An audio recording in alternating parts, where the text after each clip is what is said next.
A chuva ainda causa transtornos na Bahia. A gente vai agora para lá, para conversar com o Gabriel Nascimento. Gabriel. Oi, Ellen. Bom dia também para Megali. Nosso estado já tem 20 mortos e 358 feridos por causa aí dessas fortes chuvas que estão atingindo o nosso estado. Os dados são do boletim de ontem, da Defesa Civil da Bahia. As últimas 2 mortes foram registradas na cidade de Itabuna, na região sul. As vítimas foram uma mulher de 33 anos, vítima de um desabamento, e um homem, um jovem de 21 anos, que foi levado pela correnteza. O município que mais registrou mortes até o momento foi Itamaraju. Lá foram 4 vítimas. Já são 470 mil afetados pelos temporais, 31 mil desabrigados e outros 31 mil desalojados. Entre as vítimas, Dona Valquíria Pedra, de 74 anos, que mora com os 2 netos, de 8 e 28, em Itabuna, no sul da Bahia. A idosa não conseguiu salvar nada dentro de casa, com a enchente que ocorreu na madrugada de domingo. Ela está abrigada agora na casa da filha. Vamos ouvir. Minha filha veio me tirar, e aí não conseguiu tirar mais nada, que foi um negócio muito rápido, muito rápido. Até a minha feira que eu fiz, eu não tenho nada hoje para dizer assim, eu fiquei com nada. Eu fiquei com a roupa do corpo que eu tava. Eu tô com 70 e tantos anos, nunca vi uma situação dessa aqui, minha filha. Viu? Os vizinhos aqui também tudo perdeu, cama nova, cama box, tudo perdido, não tem nada. Se você não tem onde morar, você tem que tirar com nada a lama as coisas depois e voltar para sua casa, né, minha filha? Tô muito abalada, tô muito dolorosa de dor, de tanto sofrimento, mas tô viva. A voz chega a embargar. Edmilson Silva também é morador de Itabuna, no sul, e está abrigado nesse momento na casa de uma vizinha. O homem mora com a esposa e o filho de 9 anos, e nem mesmo o presente de Natal que o menino ganhou conseguiram salvar. Ele perdeu, inclusive, a maioria das peças de roupa de uma loja que tem. Minha casa tem tudo. Perdemos tudo. Sobrou a gente, a boa notícia, né? Subiu 1,5 metro, até as coisas que a gente botou em cima, a água coisou e perdeu. Mora há 40 anos aqui no Banco Rago e nunca vi um negócio desse. O bairro todo ficou submerso. Ainda sofreu um vazio porque a gente conseguiu catar, né? Saímos pegando, e deu pra pegar, pegou. O que não deu, foi muito rápido. Foi questão de 20 minutos, a água invadiu a rua e veio, levou tudo. Então, um presente que ele ganhou, o bichinho ganhou um presente no Natal, um teclado a ele, que ele queria tanto. Minha irmã de São Paulo mandou dar ele esse teclado, deu a ele, a água levou. Já são 116 cidades atingidas, 100 delas já decretaram situação de emergência. Ontem, o governador Rui Costa anunciou mais um pacote de benefícios sociais para os atingidos por essas chuvas, incluindo aí um auxílio financeiro que ainda não teve o valor definido, vai ser divulgado em breve. O governador da Bahia também anunciou a extensão da tarifa social da Embasa como valor máximo cobrado na conta a ser paga no mês de dezembro. A Coelba, que é a Companhia de Eletricidade do Estado, afirmou que vai doar mais 1.000 geladeiras, além das 500 já oferecidas anteriormente. Aqui em Salvador o tempo está nublado, 26 graus é a temperatura. Gabriel, tu és baiano mesmo? Você é daí? Me ouve, Gabriel? Eu sou de Salvador. De Salvador. Eu não estou ouvindo bem, Ellen, mas eu sou aqui de Salvador. Vivi parte da minha infância, parte importante da minha infância no interior do estado, em Mucuri, no sul da Bahia. Já vivenciei também situações como essa de alagamento, não só em Mucuri, no extremo sul, onde eu vivi 5 anos, mas também em Ataleia, no leste de Minas Gerais, onde eu morei por cerca de 1 ano. Então, esses relatos que a gente tem recebido dia após dia, de pessoas que perderam tudo que tinham em casa porque não foi suficiente colocar as poucas coisas que tinham em cima de mesas e de áreas mais altas em casa, porque antes se esperava que a água fosse até um nível, mas essa água passou. Esses relatos eu tive, infelizmente, a oportunidade de ver de perto, né? Eu passei por isso também. E dói muito quando a gente precisa assistir daqui e ao mesmo tempo que a gente tem essa função importante que é noticiar e reverberar essas campanhas que a gente vem fazendo para que existam voluntários, para que mais ajuda seja enviada aos estados, dá uma sensaçãozinha também de impotência, porque a gente fica aqui assistindo, muita gente, como um colega nosso aqui, Luiz Felipe Veloso, a gente tem a vontade de ir até essas cidades que estão precisando de ajuda e também ajudar lá na prática. Então, eu acredito que é o sentimento que todos nós sentimos aqui de Salvador, e não necessariamente de Salvador, os outros estados que têm sofrido também com isso. A gente tem Minas Gerais, os estados que estão enviando ajuda, além do Distrito Federal, São Paulo. Enfim, dói muito. A gente fica aqui com a voz embargada, esperando que a situação se transforme nesses próximos dias. E com a triste notícia, a notícia que nos angustia, de que deve vir mais chuva. Então, enfim, um rápido desabafo aqui sobre esse que é o pior momento, talvez, da Bahia, como disse o governador Rui Costa ontem em entrevista ao Bora Brasil da Band. Volto com vocês aí no estúdio. Gabriel, não se preocupe não, você é um ser humano, você é um soteropolitano, antes de ser um jornalista, é um cidadão e uma pessoa, né? A gente viu que você ficou emocionado e a gente não precisa ser robô aqui quando está sentado à frente do microfone, não. Pode se emocionar mesmo, porque a situação realmente é muito triste e a gente está torcendo demais à distância e ajudando também à distância a Bahia e os baianos. Me lembro de 1995, quando da passagem daquele furacão Katrina por Nova Orleans, nos Estados Unidos, quando aquele furacão provocou o estouro de uma barragem e uma tragédia humanitária inédita até então naquele país. Foram mais de 2.000 mortos, 2.200 mortos, um negócio assim, numa cidade que assim como o estado da Bahia, é muito querida, né? Mora no coração dos americanos, pela música, pela culinária, pela cultura. Veja só as coincidências, né? Música, culinária, cultura, tudo que tem lá, tem na Bahia também. E o presidente da época, George W. Bush, demorou uma semana para se dignar a deixar Washington e fazer um sobrevoo à região de Nova Orleans. Ele pagou por isso. Ele pagou na forma de popularidade. Os moradores não só da Louisiana, mas de todos os Estados Unidos se chocaram com a falta de sensibilidade do presidente naquele momento tão difícil, não só para a cidade, no sul do país, mas para a nação inteira. Por que eu digo isso? Porque o nosso presidente não se dignou a sobrevoar sobrevoou há duas semanas atrás, né? Mas nesse momento mais agudo da crise, não cancelou suas férias. Na semana passada estava dançando funk numa lancha no Guarujá, litoral sul de São Paulo. Agora está lá curtindo, pescando, Tá em Santa Catarina nadando. declarando que a filha não vai ser vacinada. Em Santa Catarina, dizendo que a filha dele não vai ser vacinada. E não fala palavra a respeito da Bahia. Jair Bolsonaro não teve uma grande votação na Bahia. Ele teve 27% dos votos e 31,4% em Salvador. Mas isso equivale a 1 milhão de baianos que depositaram a sua confiança no atual presidente. E esse presidente não está respondendo à altura. Não é que ele vai conseguir salvar pessoas e secar casas e... Enfim, ele não é o super-homem, nenhum presidente é, mas a presença dele, especialmente para as pessoas que confiaram nele, traz algum conforto, né? Tem uma simbologia muito importante no sentido de mostrar aquelas pessoas que a principal liderança do país está olhando para elas. Só que ela não tá. Ela não tá. A gente não pode brigar com a água e não pode brigar com os fatos. Ele tá curtindo as férias, fazendo posts em cima de barcos, pescando, não dando a atenção merecida a um dos estados mais queridos do Brasil. Por que foi mal votado lá? Não sei. Isso não deveria ser um parâmetro, né, de comportamento para um presidente da República. Isso tem repercutido por aí, ô Gabriel? Ou as pessoas estão mais preocupadas em se salvarem e salvarem os seus bens para depois pensar nessa questão?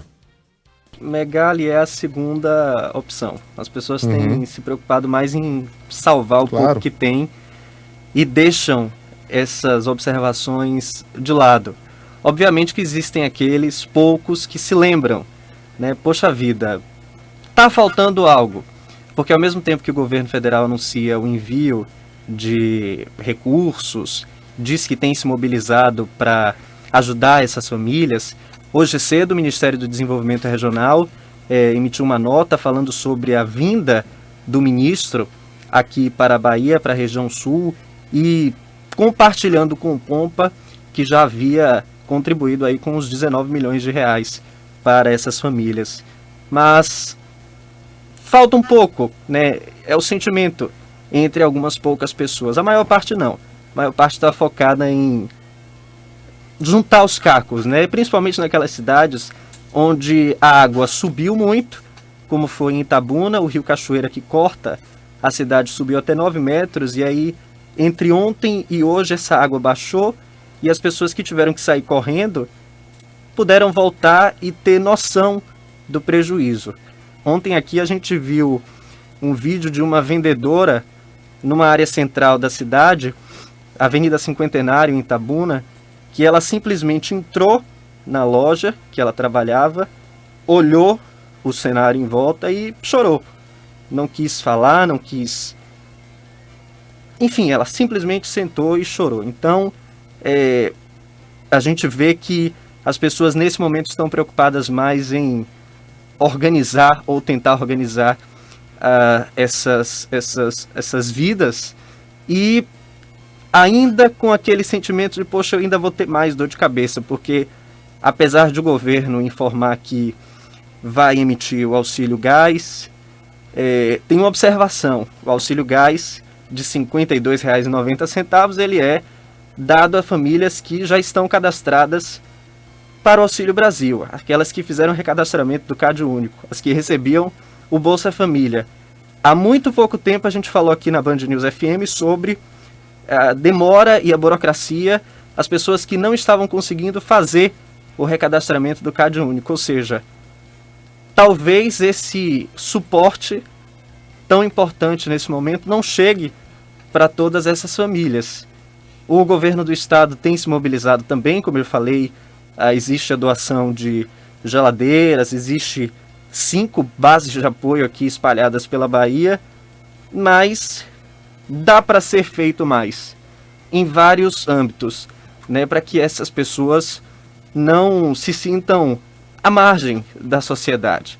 Né? Ontem também um vídeo chamou a atenção, um senhor que estava dentro de casa com água aqui, mais ou menos, e que foi resgatado porque no momento que passava uma canoa, ele sinalizou e aí pôde sair de casa e fechou ainda a porta de casa para que, enfim, na esperança de que as coisas não saíssem boiando, né? E existe essa esperança de recuperar as poucas coisas que restaram. Então, só para concluir, as pessoas estão mais preocupadas nesse momento com a tragédia, em como se reerguer, em como ter acesso efetivo aos benefícios, né, para atenuar essa situação, mas com certeza, Megali, em algum momento, a maior parte dessas pessoas deve lembrar, né, da ausência de um posicionamento ou outro, de uma postura, uma atitude ou outra, e aí 2022, quem sabe nas eleições,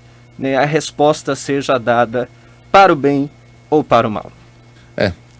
Não é um momento mesmo de atribuir responsabilidades, né? Mas esse momento tem que chegar.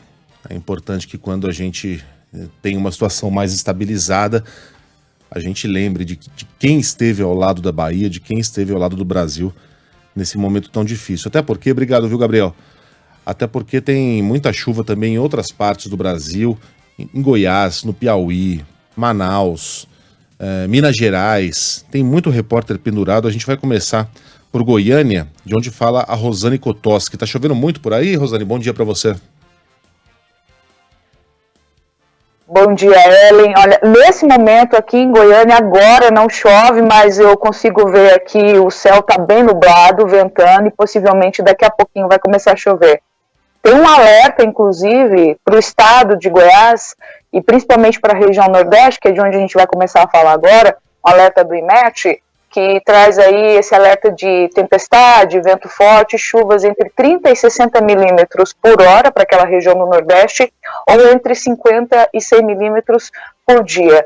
Essa situação das chuvas na região, principalmente na região Nordeste do nosso estado, ela é tão grave que cerca de 1.000 famílias das cidades de Cavalcante e Monte Alegre de Goiás estão isoladas desde o final de semana por causa de deslizamento de terra, falta de energia, pontes que foram levadas por causa da enxurrada e, mais grave ainda, uma cratera que se abriu na GO 118 no último final de semana. Essas famílias estão isoladas lá na cidade de Cavalcante, Megali, L e Ouvinte, são famílias, principalmente famílias de comunidades quilombolas, e são pessoas que precisam de tratamento médico, como, por exemplo, hemodiálise, e não têm acesso a esse tipo de tratamento em suas cidades. Portanto, eles se deslocam até a capital Goiânia, por exemplo, para fazer hemodiálise, e nessa segunda-feira a situação lá era tão delicada, tão preocupante, que os profissionais de saúde estavam desesperados, tentando fazer uma força-tarefa para saber como ajudar, como resgatar essas pessoas, para que elas pudessem ter acesso a esse tratamento. Nas imagens que vocês veem aí, a gente, daqui a pouquinho, essas imagens que a gente acompanha nesse momento ali, daquele caixão sendo carregado, em outra cidade, em Niquelândia. Agora sim, a gente tem imagens, então, da GO 118, foi essa cratera que se abriu no final de semana, na cabeceira da pista, né? O aterramento da pista foi levado pela chuva, um carro também foi engolido nessa abertura de cratera, mas não houve feridos. Isso aconteceu na última sexta-feira, dia 24, na véspera de Natal. E aí essa rodovia, a GO 118, é a cidade que liga as cidades, né, de Teresina e Alto Paraíso de Goiás. E é também a principal, talvez o único acesso para a cidade de Cavalcante e Monte Alegre. Como eu disse aqui, são cidades que estão completamente ilhadas. O governador Ronaldo Caiado esteve no local nessa segunda-feira para verificar a situação, orientar e reparar os desvios. Os trabalhos já começaram, mas é importante lembrar que essa rodovia liga a região nordeste ao resto do estado de Goiás. O acesso é difícil e essas comunidades dependem então dessa rodovia. O governador destacou que, apesar de não ter feridos, né, por causa desse acidente, desse carro que foi engolido, é importante destacar que essa rodovia traz o acesso, né, impossível ali pela região, traz um grande prejuízo, principalmente para o transporte de cargas. Vamos acompanhar a fala do governador. Fazer uma área de manobra aqui para que esses caminhões possam retornar a Alto Paraíso. De lá eles vão tomar o rumo até Colinas do Sul e depois pegar uma estrada que nós vamos melhorá-la para poder chegar até em Colinas, até Cavalcante, né? Então aí dando uma outra alternativa de trajeto. Mas essa parte aqui vai ficar isolada, tá certo? E sem menor condições de fazer a trafegabilidade aqui da 118 nesse trecho aqui que está totalmente bloqueado. Megali, vocês estavam acompanhando então a fala do governador, como vai ser feito esse acesso. É importante a gente destacar que essa rodovia também, ela leva para cidades ali da região da Chapada dos Veadeiros, que é um importante local do turismo, né? São esperadas, então, melhor dizendo, eram esperadas várias pessoas que tinham feito, inclusive, reservas em hotéis, pousadas na região, num momento muito delicado, em que a região turística do estado, essa região turística do estado de Goiás, vai aos poucos, com esse processo de retomada, de reabertura do comércio, tentando atrair de volta esses turistas que iriam passar o final do ano. A rodovia está completamente intrafegável, não é possível passar por essa região. O governador explicou como é que vai ser feito esse desvio para que as pessoas possam ter acesso às cidades e as pessoas que moram nessas regiões, principalmente na situação mais grave, que é em Cavalcante e Monte Alegre de Goiás. Essas duas cidades estão com famílias isoladas lá por causa disso, possam também retornar, tanto ter acesso à capital Goiânia, principalmente para acesso a tratamento de saúde. Como eu disse aqui, muitas pessoas que precisam de tratamento médico e fazem o tratamento aqui em Goiânia estão completamente isoladas. Como eu disse na abertura aqui da nossa conversa, o IMET emitiu um alerta de raios, tempestades, chuvas fortes com ventos e essa previsão de 30 a 60 milímetros de chuva por hora na região ou de 50 a 100 milímetros por dia. Aqui em Goiânia, agora nesse momento, começa a garoar, o tempo está virando aqui, e a previsão, Megali e Ellen, é que a gente tenha mais chuvas fortes nos próximos dias. Essa situação na GO 118 é uma das rodovias com problema aqui no estado de Goiás. A cidade de Niquelândia, também na região norte do estado, decretou estado de calamidade também, porque pontes foram levadas por causa das fortes chuvas no último final de semana. E tem chuva também no Piauí. Os detalhes chegam agora com o Lucas Leite. Nós estamos acompanhando, o Piauí está sendo afetado pelas fortes chuvas que já ultrapassam aí 600 milímetros nos últimos 10 dias. Pelo menos 3 municípios do Piauí estão isolados num trecho de uma das principais CEs, a PI 247. O governo do estado decretou situação de emergência na área que abrange o território de desenvolvimento Tabuleiros do Alto Parnaíba, que abrange ali as cidades de Uruçuí, Baixa Grande do Ribeira e o Ribeiro Gonçalves, no sul do estado do Piauí. Pelo menos 12 famílias estão desalojadas, 3 famílias desabrigadas. O decreto de emergência já foi publicado no Diário Oficial, isso aconteceu ontem por volta das 3 horas da tarde, tem uma vigência aí de 90 dias. Entre os estragos causados pelas intensas precipitações no Piauí está o rompimento de um trecho da rodovia estadual PI 247, uma das principais, deixando os municípios de Uruçuí, Ribeiro Gonçalves, Baixa Grande e Alto do Parnaíba praticamente isolados. Prejuízos que são bastante lamentados pelo secretário da Infraestrutura do município de Uruçuí, o secretário Ribamar Mateus. Agora a gente vai seguir para Manaus, onde também as chuvas acabam causando problemas. Em Manaus, a Tawane Costa, quem fala conosco.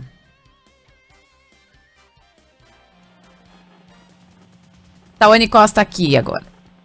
Mais de 100 famílias de Manaus tiveram prejuízos após o forte temporal que atingiu a cidade nesta segunda-feira, segundo a Defesa Civil. Apenas ontem o órgão recebeu 81 ocorrências entre deslizamento de barranco, destelhamento de casas, tombamento de árvores e alagamento. O abastecimento de energia elétrica também foi afetado pela forte chuva. Segundo a concessionária Amazonas Energia, mais de 380 mil pessoas tiveram problemas na rede de abastecimento. 20% dos bairros de Manaus ficaram sem energia.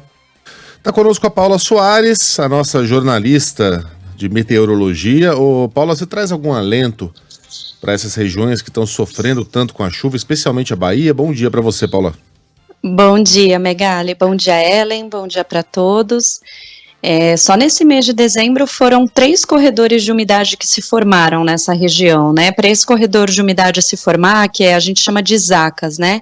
Ele precisa de vários sistemas atuando no Brasil, e aí a circulação de ventos de todos esses sistemas, né, fazem com que forme esse grande corredor de umidade, trazendo umidade lá da Amazônia aqui para as outras áreas, né? Então pega parte do centro-oeste, do nordeste também, e só nesse mês de dezembro já aconteceram 3 episódios dessas ZACAS. Então, a chuva ficou muito concentrada nessas áreas do centro-norte do Brasil, né? Pegou Goiás, áreas mais ao norte de Mato Grosso, a região norte, muitas cidades do interior do Nordeste, Piauí, Maranhão, agora também pegando a Bahia, né? A Bahia principalmente foi a mais afetada. E começou tudo isso lá perto do dia 13 de dezembro, né? Quando a gente teve essa situação acontecendo em Itamaraju. Ainda tem previsão de alguns temporais acontecendo, né, ao longo dessa semana, só que a chuva vai diminuindo, na Bahia vai diminuindo. Então, para hoje, ainda tem risco de chuva forte, com raios, que ainda pode provocar, sim, alguns alagamentos e outros problemas nessas cidades mais ao sul, Itamaraju, Porto Seguro, Ilhéus, indo para o oeste, Vitória da Conquista, Barreiras. Hoje tem risco de temporal também entre o Piauí, as áreas do sul do Maranhão, Tocantins, o norte de Goiás também, pega a região de Brasília. Então tá todo mundo hoje nesse grande alerta para temporal. Só que nos próximos dias, a tendência é que a gente tenha um pouco mais de sol e essa chuva vai enfraquecendo. Não vai parar de chover completamente, né? A chuva ainda persiste nos próximos dias, só que com menor intensidade, né? Até em Salvador mesmo, já deu vários temporais aí nesses últimos dias e agora a chuva vai diminuindo, principalmente a partir de amanhã. Só que assim, para acontecer todos esses transtornos que a gente já vem acompanhando, né, deslizamento principalmente, não precisa estar chovendo. Então, a situação por si só já é preocupante mesmo sem chuva. Claro que a chuva ainda agrava esses problemas, mas a previsão do tempo, pelo menos, nos traz esse ponto positivo de que tem a diminuição da chuva. Mas, como já tem várias cidades debaixo d'água, com um solo extremamente encharcado, não tem como a gente ainda descartar realmente esses transtornos. E isso que eu estou falando não é só para a Bahia, é em toda essa região do centro-norte do Brasil. O norte de Minas também está em alerta hoje para temporal, o norte do Espírito Santo, é um grande corredor realmente do Brasil que sofre com essas chuvas. E a gente tem outro corredor de umidade previsto para se formar lá no dia 31, entre o dia 31 e dia 1, só que dessa vez ele vai ficar um pouquinho mais para baixo. Então a Bahia vai se livrar um pouco desses volumes mais expressivos, né, mais alarmantes, e quem vai receber mais chuva é ali o estado de Minas Gerais, pegando a região de Belo Horizonte, Goiânia deve receber mais chuva também, Mato Grosso. Então esse corredor de umidade se forma novamente, só que dessa vez um pouquinho mais para baixo. Então isso vai trazer um certo alívio, né, em relação às condições do tempo para a Bahia, mas parar de chover completamente, por enquanto ainda não, Megali.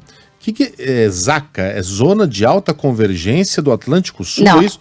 Não? É ZACAS, Zona de Convergência do Atlântico Sul. Isso. Para ela se formar... Tá.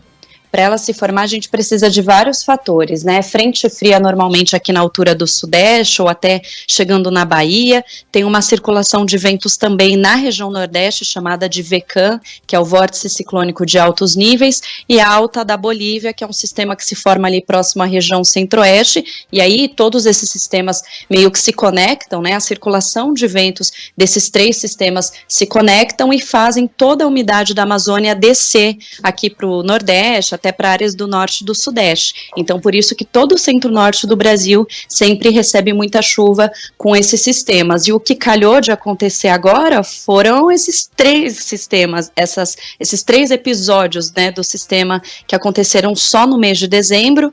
A gente já falou algumas vezes também que estamos sob a influência da Laninha, né, que esfria as águas do Oceano Pacífico Equatorial, e isso afeta as condições de chuva em várias áreas, não só aqui da América do Sul, né, mas em várias áreas. Então aqui a gente tem realmente as frentes frias avançando com mais frequência. Essas frentes frias, elas favorecem também a formação das ACAS, né, juntando com os outros sistemas. Então há uma série de fatores, não foi um sistema específico que provocou isso, mas a junção de vários e várias vezes ao longo do mês, né, então por isso, e realmente ainda é um período chuvoso, né, então isso tudo contribui para a formação dessas instabilidades, Megali. Ô, Paula, só para terminar aqui, obviamente essa não é uma situação de copo meio cheio, copo meio vazio, o copo tá bem vazio, mas tentando encontrar uma gotinha de água ali, sem trocadilho nenhum.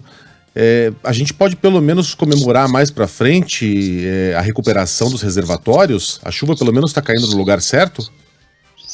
Você diz aqui para São Paulo ou mais para cima também? Não, para as regiões que têm sofrido com a crise hídrica, com o aumento nos preços da energia elétrica, enfim, tá chovendo nos reservatórios do Brasil?